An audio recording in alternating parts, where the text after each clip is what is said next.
hopefully enough time for everyone to arrive in our virtual room. So welcome everyone to an introduction to the Norwich Museums, a webinar for artist facilitators. Thank you so much for signing up, for choosing to spend your Friday afternoon with us. We're really excited to be able to meet you in this way. My name is Rosalind. I'm a Learning and Engagement Officer for the Norwich Museums. I'm joined by a couple of colleagues and a wonderful artist, and they'll introduce themselves as we go. My pronouns are she, her, and I'll do a visual description. I'm a white woman with a short blonde bob. I'm in my mid-30s, I'm wearing glasses, and I've got a denim collar. Oh, someone else has joined. Welcome. I was just doing an introduction. You haven't missed anything. And yes, I was just saying my name is Rosalind and I'm a Learning and Engagement Officer for the Norwich Museums. So you'll see we've turned off the chat in this webinar just for sake of ease, but you can get in touch via a Q&A, which Jasmine, my colleague, is going to be moderating. And you should all have her email address I emailed you earlier if you have any tech issues. So please do get in touch. And we've figured out how to turn on the live captioning. You get to do it from your own device. So if you go into more settings, and click on language and speech, you can turn on the live captions, and they're scarily accurate. We had a go at playing with them earlier and it'll tell you who's speaking when. So I'm really glad that we figured out how that works for you guys. So yes, thank you for joining us. So this webinar is an introduction to the Norwich Museums and our creative engagement work. We are an Arts Council national portfolio organisation, and so working with creatives is a really important part of what we do. But we are aware that sometimes all the creative work we're doing isn't that visible. And we wanted to share a little of what we do to demystify kind of what creative engagement in museums might look like. So we're going to share some insight into our learning programmes, and we're going to give 2 examples of collaborations between local artists and our museums. And then we'll be hearing from Shay Hargreaves, who is a local writer and editor who's worked with us on 2 projects since 2021. And today we're also really excited to be announcing a new commission for a dance artist, as well as a performance opportunity for local dance groups. So I think now I'm going to be changing the slide and handing over to my colleague, Jan. Thank you, Rosalind. Hello, everyone. My name's Jan Pittman. I'm Learning Manager for Norwich Museums, and I'm just going to talk for a few minutes about the venues and some of the current uses of them. You see from the second slide here that we've got 3 venues we're primarily talking about today. Bottom right, Norwich Castle Museum and Art Gallery. Top right, Strangers Hall Museum, and on the left, the Museum of Norwich at the Bridewell. Thank you. Very well done, Rosalind. That was excellent. So first of all, with Norwich Castle Museum and Art Gallery, it is pretty much what it says on the tin. It's a Norman keep and then a gallery which consists of fine and decorative art, archaeological and natural history displays. We have an active and temporary exhibition programme, which includes, I mean, at the moment, there's a exhibition of national importance, Turner Changing Visions of Landscape. We have a varied programme across the year. Currently part of redevelopment. So at the moment, the museum is only half open because the keep is currently being redeveloped as part of a NLHF funded project we will talk more about later. And the aim of that project, however, is that we'll be massively increase the footfall, both in terms of the general public and in terms of school groups to the castle, up to the region of about 300,000 for general public and 30,000 for school children every year. Could we move on, Rosalind? So if the Norwich Castle Museum is the big scale one, the other 2 museums are ones where we can do more, I think, more smaller and more intimate work with a range of different groups. So this is the Museum of Norwich at the Bridewell, which is on the site of the old city Bridewell, again, as it says, really. It's our museum of crafts and trades and social history, largely from the 18th century with a particular focus on the 19th and 20th century. it's an amazing Aladdin's cave of exploring different crafts and trades from Norwich, many of which are now completely lost as far as practicing crafts and trades. We tend to use this one for more of the community project work. It might be that Rosalind will say something about that later. So community project work, so small groups working on projects, and also smaller exhibition temporary displays. And then we have, thank you, this is going very well, thank you, Rosalind. Strangers Hall. Strangers Hall Museum, really three museums put together, actually a perfect range of different museums, from the large scale of the castle down to the more community focus of Museum of Norwich, and then lastly Strangers Hall, which is a unique, and I mean you use the word unique with all buildings with a touch of you pinch of salt, because of course all museums are unique, but in the case of Strangers Hall, it's more unique than many. Not that you can be more unique than many. It's basically a merchant's house which has developed organically over the last 800 years. So it goes from a 14th century, late 13th century undercroft, through to a medieval great hall, through to Tudor, Georgian and Victorian room settings. And we use that again in a slightly different way. Tends to be used a little bit more for sort of installations. We've had a number of a series of art installations, just looking at different ways of displaying rooms, working with a range of different groups. We have an active school programme covering from reception up to Key Stage 5 and higher in all of the museums. It depends upon the museums. They've got different capacities and different focuses. Again, the Norwich Castle does the heavy work there with a maximum capacity as well at the moment of 120 children a day, but moving up to 180 children per day when we're fully reopened. So at the castle, we tend to do things about some of our key objects. Here you see an Anglo-Saxons Day, introduction to an Anglo-Saxons Day, Egyptians, Romans, as well as a range of different other subjects to do with the natural world and such. Again, we have annual targets that we need to try to meet in each of the different sites. Move on, Rosalind. Thank you. As well as the formal school, we also have quite a developed early years programme. This comes as part of the Keep Activity project, so that's part of the development. That's what's really given it a lift. And here you see two pictures from the family part of our early years programme. This is Snap the Dragon.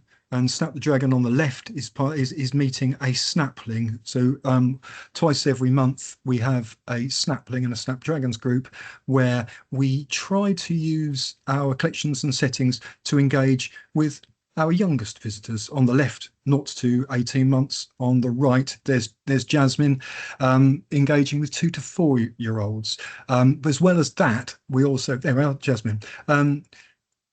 So this is the idea is to ensure here that our museums are fully accessible, or as accessible as they can be.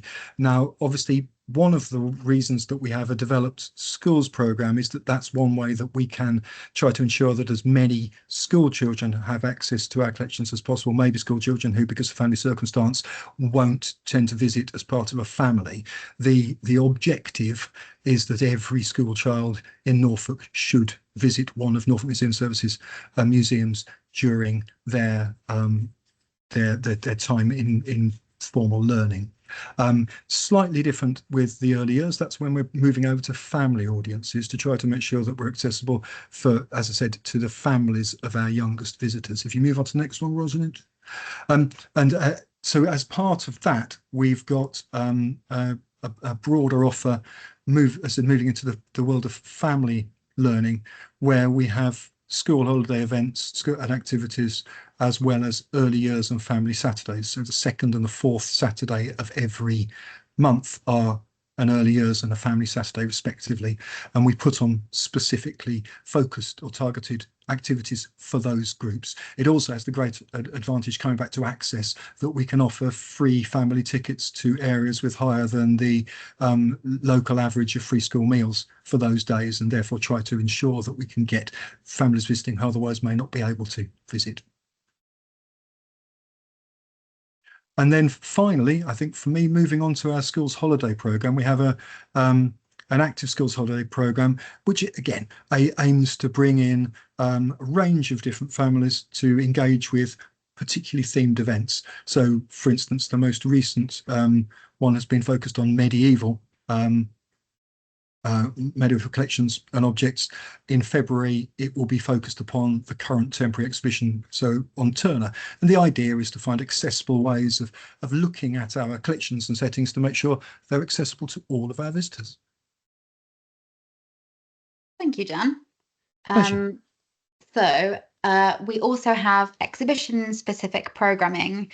So at Norwich Castle, as Jan mentioned earlier, we currently have the Turner exhibition, but we have two major temporary exhibitions every year and several smaller shows and installations. So the learning team will work with the curators of those shows to bring the themes of those shows to life and to engage audiences with kind of the aims and objectives of those exhibitions. So I've put a couple of examples from various exhibition programs in here. So the top left is a project called Together at the Seams that I did as part of Slaves of Fashion with the Singh twins. So that was a community textile gathering project where we worked with an artist called Rose Feather, and she kind of digitally stitched together community stories and photos of beloved textiles.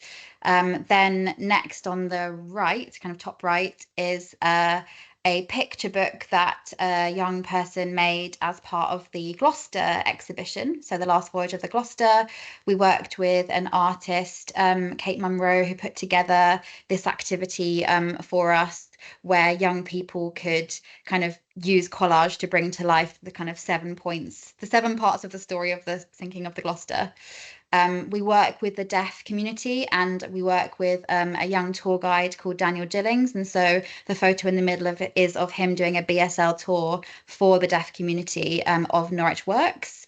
And then we also work with the creators to put together the exhibition interactives and kind of education areas within the shows. And so that's a picture of a show called The World We Live In, and that had a kind of themed reading area and a craft activity that children and young people could do within the show itself. So in my role, I get to work a lot with adults and community groups. And one project I run is called Community Culture Club, and that's a creative wellbeing group for older adults living with dementia, their carers, older adults with other long-term health conditions, and those who might be lonely or socially isolated. It's been running for 4 years now, and we run every winter at the Museum of Norwich, which is one of the museums Jan mentioned earlier, and is actually where I am today. We are currently exploring with a local artist how we creatively evaluate projects like that, and how the evaluation itself can be a creative thing. We'll be sharing kind of the outcomes of that more publicly as that develops. So that's a lovely project that I have the privilege of working on. We are a part of the City of Sanctuary network. So refugees and asylum seekers get free entry to all of our museums. And we work closely with local partners to ensure that this messaging and this offer gets out there. But last summer, I worked with artists from Art at Work, who I'm actually going to talk about in my next slide as well. And we ran a program called Friends and Fabric, and we were partnered with New Roots. And we were looking at medieval textiles. Again, it was part of this big medieval project, Royal Palace Reborn. And we did a mini display at the forum kind of to celebrate that project together. So that's another really important strand and kind of partnership element to our work. So next, I'm going to give 2 examples of how we've worked in collaboration with 2 different local artists. So this slide is our photos from Art at Work. and they do a lot of work in the creative well-being sphere, and actually using history and heritage as a kind of grounding and a base for that. And they are currently doing a 3-year project called Threads of Connection, which is an initiative aimed at improving well-being through the exploration of Norwich's rich textile and fashion heritage. And it's their project, and they applied for the funding. It's funded by the National Lottery Heritage Fund, but they reached out to the museum to collaborate on that. So we are able to provide space in kind. We have buildings, access to collections. You can see some photos of that there.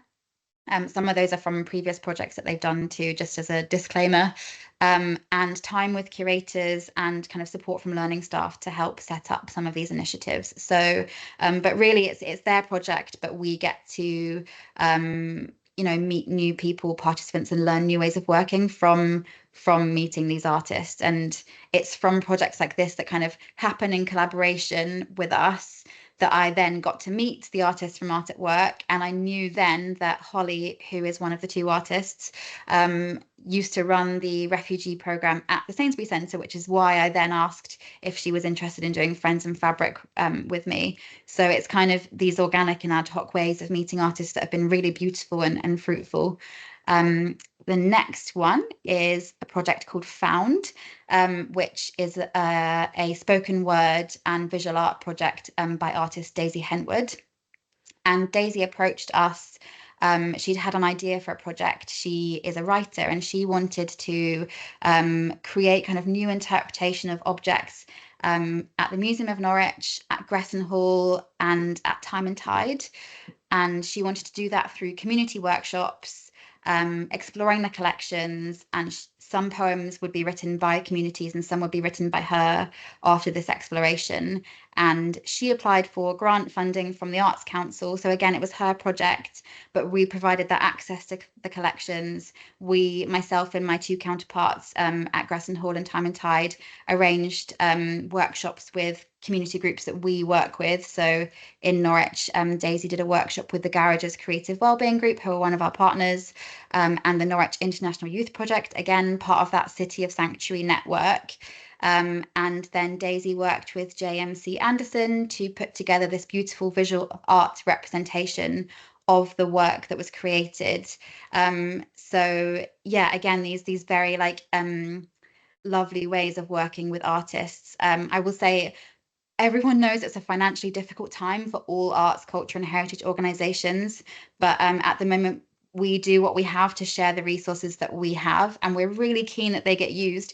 Museums, we have people, places, and things. We've got curators with incredible knowledge. We've got buildings, we've got collections, and so we really hope that people and events like this will help people to kind of get that inspiration to kind of get in touch and get involved. And even if it's just a visit to the museum that sparks an idea, we're so happy to be part of that journey. So next, I'm going to hand back over to Jan, who's going to talk a bit about Royal Palace Reborn, which is that big medieval project he's alluded to. Thank you, Rosalind. And I'd just also like to echo what Rosalind said. We're here to be used. We're a council-run museum service, and as part of our national portfolio organisation status, to be supporting and working closely with creatives is a key part of what we do. So Norwich Castle Royal Palace Reborn is a multi-million-pound redevelopment project, which has been now running for, as I'm sure a number of you may know, for a few years. It's way past its intended reopening, hampered by a combination of COVID and supply issues, and then keeping on finding. When you find old stuff, when you're redoing buildings, it gets very difficult very quickly to actually, you can't just plaster it up again. You've got to look at it and make sure you know what it is and get it all recorded. And so it was inevitably going to take longer than it has, but it is due to open next year, and it will see, and I think it is true to say, it will see a complete transformation of the Norman keep, before, hitherto, the Norman Keep, obviously at one point it was floored, but then gradually, to brief history, it was a Norman Keep, then became county jail, then became a prison, in other words, like a proper Victorian style prison, then became a museum. And when it shifted over from being the keep or the castle to being the jail, gradually the floors, the internal floors, were replaced with blocks built on the insides, so it didn't have any floors. So when it was turned into a prison museum in the 1890s, they reinstated some floors, except the floors weren't in the right places, and they were all a little bit sort of uncertain as how they linked to the historic fabric. So this project, the aim is to reinstate the lines of the original floors, as well as, and this is, I think, for all of us here, is critical importance, is to make them fully accessible for the first time. There will be full access from the basement up to the battlements, which for a castle is fairly amazing. For a castle in an urban environment is like astonishing. So there'll be a basement with interpretation of that part of the building of the keep. Then there'll be the British Museum Gallery on the floor above. Now that's a very, very close and important partnership for us with the British Museum, whereby we're going to have a combination of British Museum collections and our collections reflecting Norwich in the medieval world on display. And then above that, there'll be what we call the principal floor, which is going to be a large reconstructed spaces, a great hall, kitchen, great chamber and chapel, as it was about 1120s, so in the time of Henry II. And that is going to be a very impressive sort of reconstructed space with tapestries. We've had some amazing volunteer groups who've produced the Norwich tapestry, which is a version of our version of the Bayeux tapestry. It's, I think we're currently up to, is it 35 or 40,000 volunteer hours they've put in it to date. It's an amazing piece of work. And then again, at the top is the battlements. People did have access to the battlements before, but you could only do it if you were fully mobile and via led tours. Now you'll be able to access it by a lift. So I think, for us, when it finally opens, we're going to get an extraordinary building with a range of different spaces, which we want to explore how to use in a range of different ways.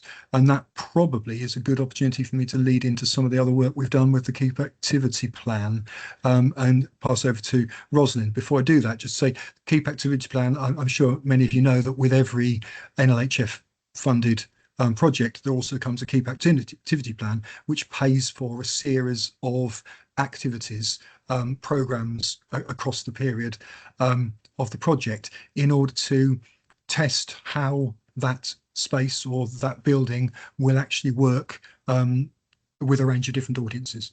And on that note, Rosalind. Fab, thank you. And just to clarify, because we always speak in lots of acronyms, NLHF means National Lottery Heritage Funding, or funded. And also when we say fully accessible, we mean kind of physically accessible, step-free access.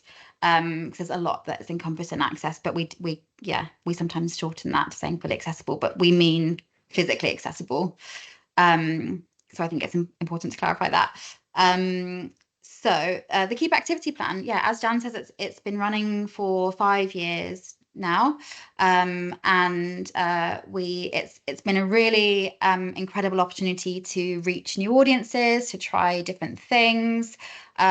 We've been very lucky to have this funding, and it's been a chance to explore all the different ways in which we can connect with audiences via kind of medieval themes and activities. So I've put a few examples of photos of things that myself and colleagues have worked on in the past couple of years. So again, top left is a BSL tour guide, Martin Glover. That was the very first BSL tour that I worked on, and Martin was very generous with his kind of support and feedback. track. And we ran the tour in Strangers Hall because we wanted to see what it was like to run a BSL tour in a recreated historical space because of lighting and kind of furniture in the way and how that would work. And so, yeah, that was the start of our journey working with the deaf community. It's been amazing. Then next to that, the middle top is a medieval singing event, also done in Strangers Hall. The acoustics there are incredible, and it was an amazing chance to work with a wonderful musician to lead that workshop. And then next over from that, so top right, was our medieval festival that was last month. We had 2 encampments, one outside Norwich Castle and one outside Norwich Cathedral, with an amazing kind of trail that went between them down London Street. So lots of different stalls and activities. We worked with 2 reenactment groups, Nanmar and Ordgar, and it was just a really immersive way of kind of bringing to life the medieval period. Again, we're trying to keep that momentum going, the excitement in that period of time, to build up to the reopening. Then bottom left was a historical embroidery workshop that I did with Nick Ravenscroft at Antaros Arts Foundation.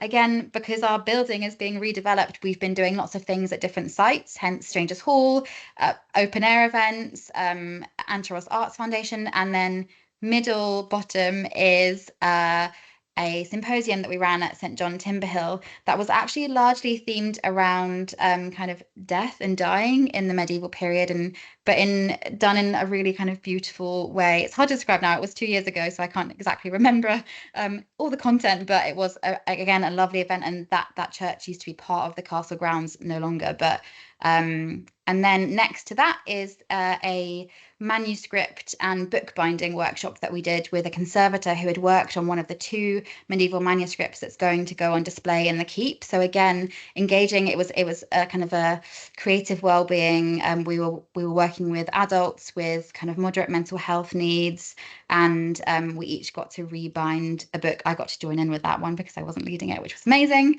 And then we've had kind of other big public events. So we participated in the Love Light Festival. We did an event called The Art of Courtly Love, not Courtney Love. Sometimes people think that's what I'm saying. It's a very different event. And here we filled the courtyard at the Museum of Norwich with a disco, basically a medieval themed disco. We had poetry, we had letter writing, we had a kind of modern medieval bard, and yeah, it was a really beautiful night as we were kind of emerging from the depths of COVID. So that was that. And then I'm going to quickly talk about the Norwich Tales, which was a project where we put out a commission for 3 local writers to work with early years, young people or adults. And Rose Feather created the I See a Family resource for families after a series of workshops. Daisy Henwood created the A Norwich Bestiary after working with young people. And now I get to introduce the amazing Shay Hargreaves, because Shay applied to work with the adults on this project, and that was when I first met her through this role. So over to you, Shay. What's it like working with museums? Hello, thank you. So I'm Shay. I'm a Norwich-based scriptwriter and editor. I write mostly for theatre and audio, and occasionally for screen when I'm allowed.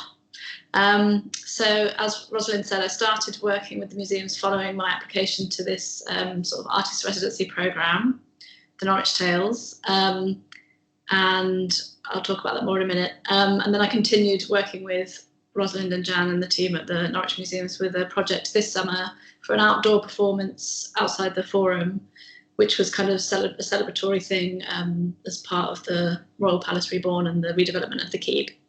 So working with Norwich Museums and the Education and Learning team in particular is, I was going to say a fairly unique experience, but after our interrogation of the word unique earlier, maybe I'll just say a fantastic experience, and here's why. So first of all, there's just the most incredible kind of access to resources and really deep knowledge in specific fields via all the curators and other staff members as well, and the collections, of course. And there's this huge kind of passion throughout the organisation for bringing Norwich's history to life in creative ways, in kind of tangible ways, where you can come out and meet people where they're at, rather than sitting in your museum waiting for people to come in and pay their ticket money.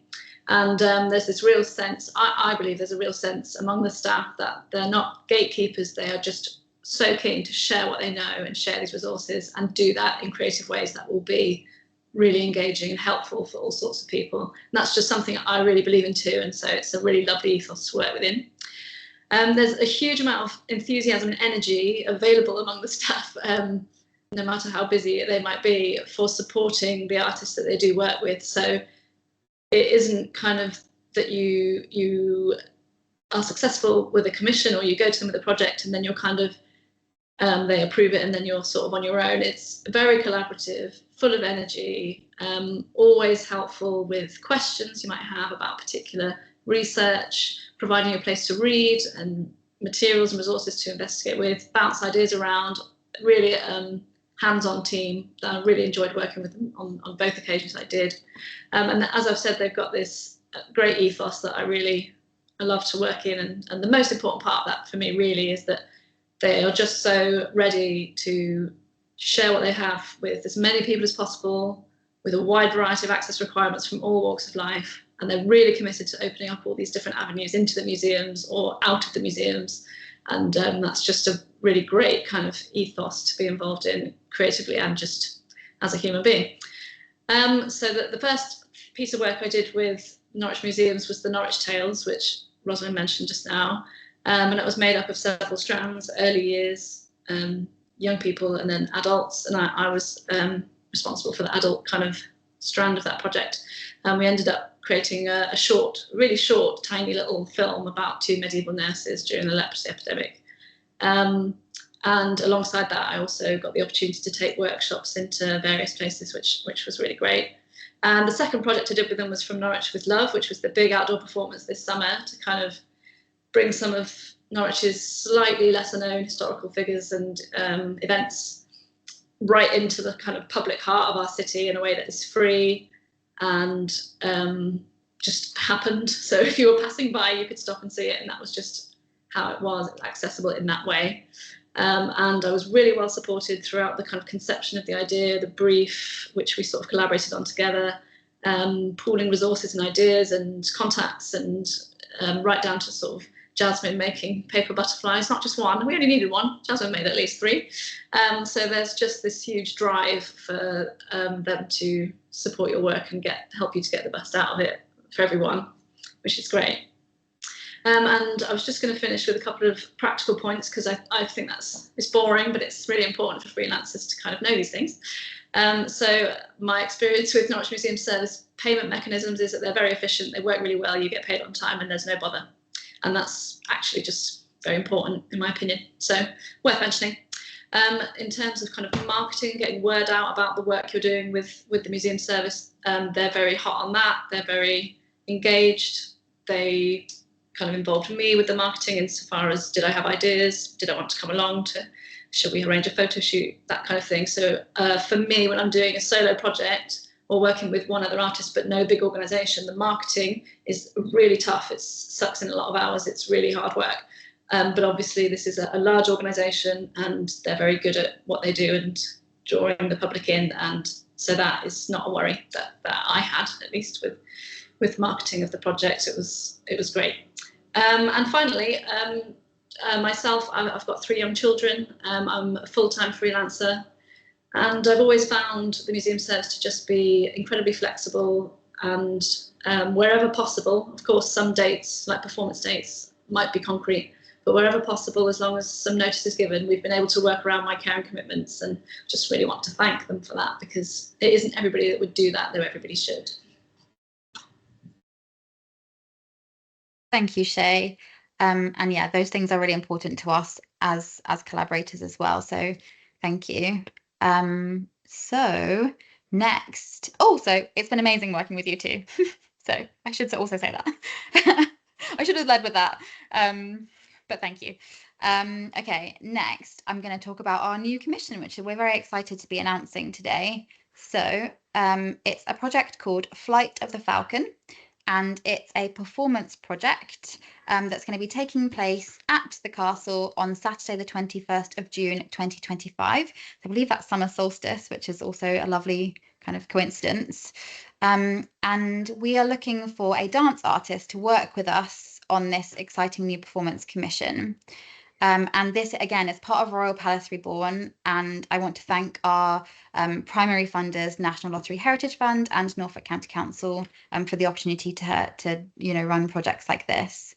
So the dance artist or artists, if you wanted to apply with someone else, will work with staff at Norwich Castle to co-create a brand new work for a community cast to be performed several times across spaces in the museum on Saturday, the 21st of June. And this will be a promenade performance across a live museum setting, so will be open to the public at the same time, with audiences we think of about 150 to 250 people for each performance. And it will run a few times on the date. And we're hoping to have an open dress rehearsal the week before for logistical purposes, because we need to have a rehearsal, but also so that friends and family of the cast can come and watch for free and be kind of a test audience, essentially. And we can see how it all works in the space. As Jan mentioned earlier, we're working with a new building and we want to try out all the different wonderful creative ways that we can work within it. So what is Flight of the Falcon? The kind of headline info or the blurb is that feast days are important for those living in medieval England. As midsummer approaches and as Norwich Castle is being prepared for royalty to arrive, visitors are making their way to the city, bringing with them their servants and their animals. In all the hubbub, a merlin, that's a type of falcon, has gone missing. Join us in the search for a lost bird of prey before the feast day arrives and explore Norwich Castle from new perspectives. So it's quite an open kind of brief. There's lots in there that the artists could draw from. We wanted to give some structure, but not be too prescriptive. And basically this participatory dance performance will follow the journey of our lost bird of prey and or the people looking for the bird as it makes its way through a bustling medieval castle kind of at the height of its time.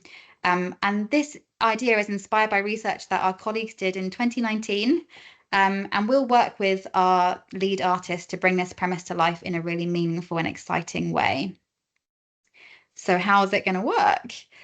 So the cast will be formed of 4 community groups. These are some pictures of From Norwich with Love because we worked with 3 community groups for that as well. And 3 of the community groups for Flight of the Falcon will be existing dance groups. So groups that are already formed, that already kind of meet and rehearse, that might be looking for a performance opportunity. And as well as opening the applications for our lead artist today, we are seeking applications from local dance groups who might want to be a part of this performance opportunity.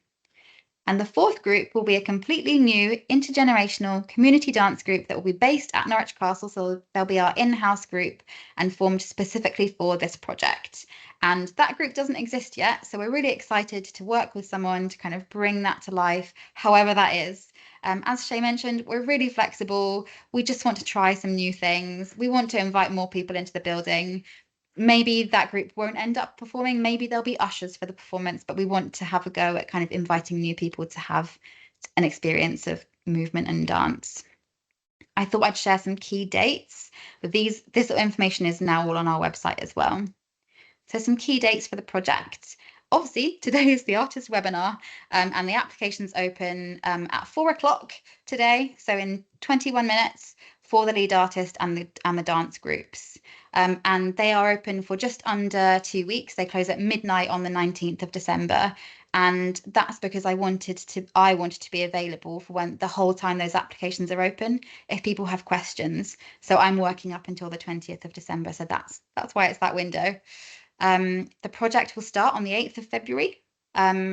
There'll be, again, more detailed dates are on the commission information about kind of when we'll be telling people the outcome of their application and when we might be holding interviews if we get to that stage where we need to have interviews.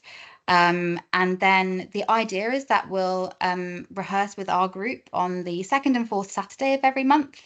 And those dates are, again, listed there.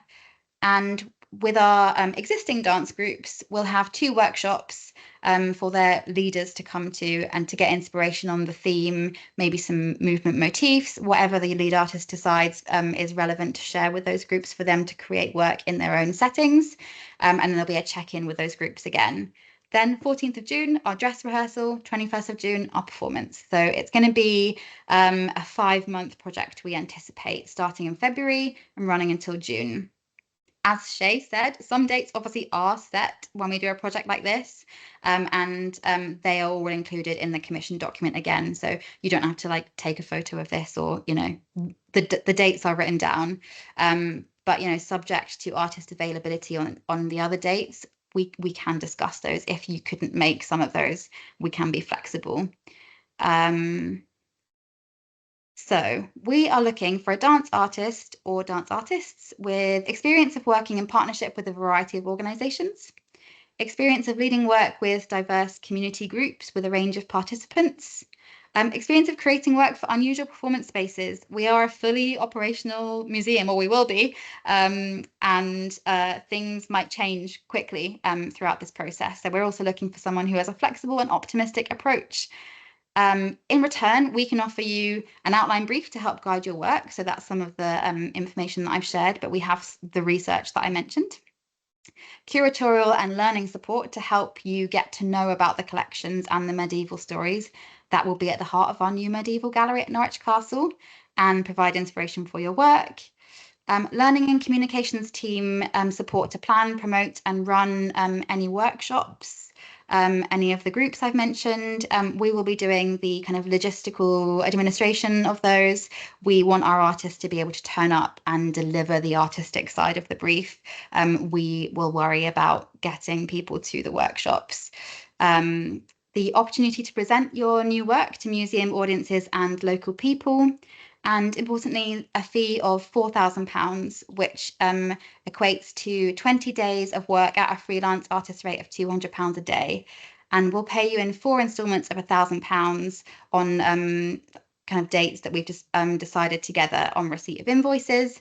Again, whoever our chosen artist with is, I will talk you through how our finance system works. That's important, not very interesting, but it is important. And okay, where can you find out? Where is the information? So the application, again, I said it's going to go live at 4 o'clock. You can find the full project page on the What's On at Norwich Castle page of our website. So there are 3 tiles on that page, and the third one is the Flight of the Falcon page. I've included a QR code. If you're watching on one device and you have another, you should be able to scan that code. Again, I tested it earlier and it worked for me, so fingers crossed. Otherwise, find the What's On at Norwich Castle page and you should be able to navigate to Flight of the Falcon. I can also email it out when I email the recording next week of this webinar. So the application shouldn't take long, I hope. I've tried to create it that way. So we just ask for contact information, and then there are 3 questions that we want you to answer. We don't want you to put together an artistic brief. We are aware that takes time and energy and emotion sometimes. What we really want to know is examples of how you've worked previously. So we want to know how you've worked with community groups. We want to know if you've created work in a non-standard performance space, and we want to know an example of a time that you've been flexible and resilient during a project. And on the application, we've given context as to why we want to know those 3 things. It's, again, an online form, and then we would just ask that you email your CV, or if you don't have a CV, a link to your website, just somewhere where we can see an overview of your work. Applications open today at 4. I think I've said that a lot, and they close in 2 weeks' time. And we won't be able to consider applications submitted after the deadline because we will be kind of closing down for the Christmas break at that point. Okay, next, my final slide. So I've got some FAQs that I've answered. And so, can I apply if I live outside the UK? Unfortunately, this commission is only available to artists with permanent residence or the right to work in the UK. And we will be giving priority to artists living or working in Norwich or Norfolk because we are Norfolk Museum Service, and this is a Norwich Museums commission. Will I need an enhanced DBS? The answer is yes. Due to the nature of working with a range of communities on this project, you will need an enhanced DBS, but you don't have to have this in place at the point that you apply. We can do a DBS for you through our system, but we would just ask that you only apply if you know that will come out okay, essentially. Is there additional budget for travel, accommodation, and subsistence? I can never say that word properly. Unfortunately not. The £4,000 fee is all inclusive. So we recommend you take this into account before you apply. If it would mean you'd incur lots of travel costs, obviously you will need to consider that. What we want to be really upfront about what our budget is and what we are able to pay people. And can I apply with both the dance group and for the lead artist role? In theory, yes. But you are responsible for ensuring that you can balance both responsibilities. And on the dress rehearsal and performance days, you would be expected to be supporting the overall performance. We would expect the lead artist commission to come first, and you would need to make sure that there was someone with your dance group kind of in that leader role on the day so that they have a kind of point of contact. You wouldn't be able to do both, unfortunately. And that's just for the best of the project and for everyone involved. So if you have any questions, you can submit them via the Q&A box. I don't know if anyone's asked anything. Jasmine's looking at that. Otherwise, we've finished a little bit ahead of time. No questions. Great. I think you have my contact details. I emailed everyone earlier. So yeah, please do get in touch. Share the website for the Flight of the Falcon with anyone who might be interested. And yeah, thank you so much for spending time with us today. Jan, I don't know if you've got any closing remarks. No, just to echo what you've just said again, Rosalind. So thank you ever so much for spending time with us. Hope it's been informative, and we look forward to receiving applications. And thank you, Shay, for your time as well, and thank you, Jasmine, for helping. The recording should go out next week. I need to upload it onto YouTube first, so that takes a while to process. But yeah, thank you, everybody. Thank you.